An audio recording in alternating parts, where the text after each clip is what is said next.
Vitaj na kanáli Obdivuhodný vesmír. Skúste urobiť jeden krok severnejšie od severného pólu. Zistíte, že je to nemožné, a to nie preto, že by vám v ceste bránila nejaká stena, ale preto, že samotný smer tam prestáva existovať. Presne v tomto bode sa začína najodvážnejšia myšlienka modernej kozmológie. Celé generácie sme sa pýtali, čo bolo pred veľkým treskom a kto v skutočnosti spustil hodiny nášho vesmíru. Stephen Hawking a James Hartle však prišli s odpoveďou, ktorá obracia logiku na ruby. Čo ak žiadne predtým nikdy nebolo? Čo ak vesmír nemá hranicu, o ktorú by sa dal oprieť jeho začiatok? Poďme si dnes predstaviť cestu do reality, kde čas mení svoju tvár a kde odpoveď na otázku o vzniku bytia nie je ukrytá v čase, ale v dokonalej geometrii. Ale ešte predtým ťa chcem poprosiť o podporu tohto kanála tým, že mu dáš hneď teraz odber, alebo ma podporíš aj členstvom na tomto kanáli. Ďakujem. Aby sme pochopili teóriu tzv. Žiadnej hranice, ako ju títo dvaja páni nazvali, musíme odložiť naše klasické vnímanie času. V bežnom živote si čas predstavujeme ako koľajnice, ktoré vedú z minulosti do budúcnosti. Hartle a Hawking však tieto koľajnice ohli takým spôsobom, že vytvorili niečo nevídané. Vznikol tu problém ostrej špičky. Väčšina kozmologických modelov predpokladá, že vesmír začal singularitou. Predstavte si to ako špičku kužeľa, kde je natlačená všetká hmota, energia a priestor v nulovom bode. V tomto bode sú rovnice fyziky nepoužiteľné. Je to ako deliť nulou. Ak mal vesmír takýto ostrý začiatok, musí existovať zákon alebo niekto, kto určil, ako presne ten začiatok má vyzerať. Hawking do hry vložil matematický trik – imaginárny čas. V bežnom čase existuje jasný rozdiel medzi predtým a potom. V imaginárnom čase sa však tento čas stáva nerozlišiteľným od priestoru.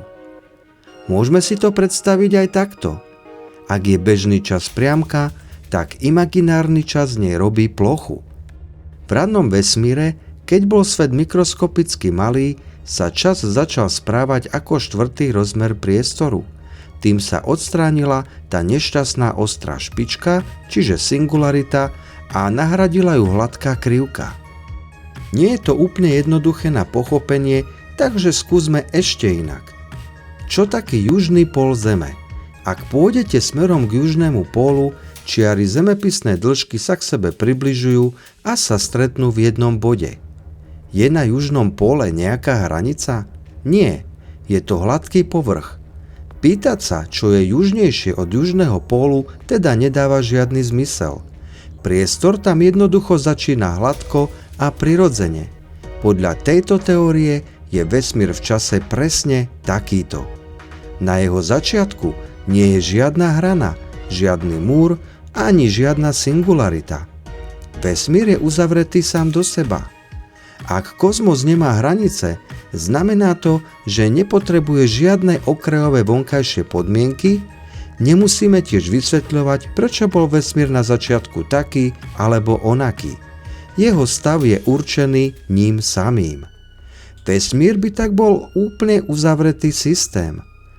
Hawking slavne poznamenal, že v takomto modeli nezostáva veľa miesta pre stvoriteľa, pretože vesmír nemá žiadny moment, kedy by niekto zvonku musel zasiahnuť a spustiť ho. No tieto myšlienky majú samozrejme aj svojich odporcov a samotná táto teória má svoje nemalé úskalia. Je síce matematicky elegantná a na papieri to môže vyzerať dobre. Je tiež OK z pohľadu kvantovej mechaniky, no je nesmierne ťažké to dokázať pozorovaním napríklad cez reliktné žiarenie. Iní fyzici, ako napríklad Neil Turok, tvrdia, že výpočty týchto dvoch pánov naznačujú, že model žiadnej hranice by mohol viesť k nestabilnému vesmíru, ktorý by okamžite skolaboval. Podľa Turoka by takýto vesmír bol plný obrovských gravitačných vln a nepravidelností, ktoré by ho roztrhali skôr, než by stihli vzniknúť prvé hviezdy. Turok namiesto toho navrhuje model CPT, symetrického vesmíru, kde pri veľkom tresku vznikol náš vesmír a zároveň akýsi jeho zrkadlový obraz antihmoty, ktorý plynie v čase opačne. Ktorá teória vyhráva? Dnes sme v patovej situácii. Hawkingova teória žiadnej hranice je matematicky najkrajšia. Je to čisté, uzavreté riešenie, ktoré nepotrebuje nič predtým, ako vesmír vznikol. Avšak veľký odraz alebo Turoková kritika sa zdajú byť v lepšom súlade s niektorými modernými výpočtami kvantovej gravitácie. Zatiaľ čo Hawking chcel vesmír, ktorý je sebestačnou jednotkou, jeho oponenti nám ponúkajú vesmír, ktorý je buď recyklovaný, alebo je súčasťou niečoho oveľa väčšieho.